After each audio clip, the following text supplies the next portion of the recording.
Ann Roosevelt was living in Bowling Green. She actually worked at the Kentucky Museum and was very instrumental in a lot of the beginnings of the Capitol Art Center, or what would become the Capitol Art Center movement.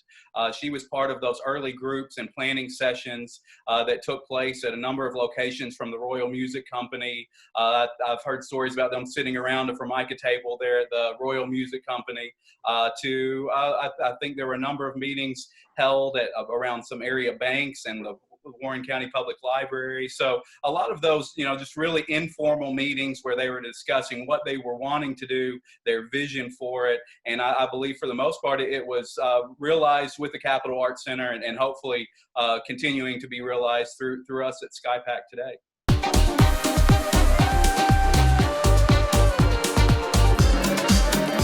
So that's an interesting tidbit about the art history in this region, which is something that, as the external affairs person at SkyPack, the Southern Kentucky Performing Arts Center, which includes the Capitol Art Center in downtown Bowling Green, the COVID-19 has certainly changed the way you do business. So you've taken to kind of sharing that art history as a way to inform people, keep people involved in the arts during the pandemic.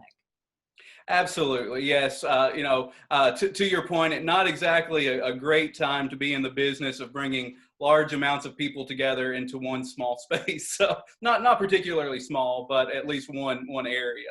COVID-19 has certainly posed a challenge for obviously so many in this community, particularly nonprofits like ourselves, and we're just trying to do the best we can. And so out of that, I think that we were realizing that people were, a lot of them were stuck at home. They were itching for things to do.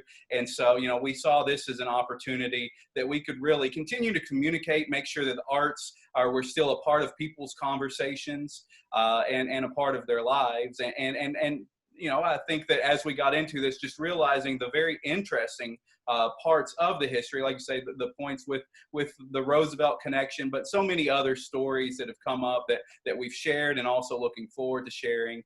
And it's just really been an opportunity to really show that arts history for many people like myself that grew up. I was a attendee of the Summer Arts Day Camp there at the Capitol Art Center, and maybe we take those things for granted, but there was a lot of efforts and a lot of work by a lot of people that came together and really provided this community an outlet for arts that really has we've hopefully tried to maintain and improve upon here for the community.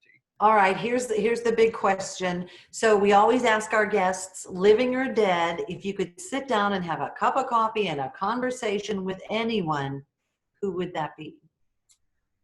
Oh, I don't know. I think that there's certainly a lot of people that I would be interested in having a conversation with. But I guess while we're somewhat on the subject of FDR, I think that would be a very interesting person to talk to. Either FDR or Eleanor. I think both of them understood the challenges of the situations that we're living in right now, and offered solutions and really changed the world, or at least our nation and the world through that. So I think that would be a very interesting conversation. Thank you so much. Rob Hankins is the Vice President and Chief of External Affairs with SkyPack, the Southern Kentucky Performing Arts Center. You're watching Coffee Near Me. I'm Barbara Deeb, and I am coming to you from my dining room via Zoom chat to socially distance. Rob, thank you. Cheers to you. Cheers. And cheers to you as well. Cheers.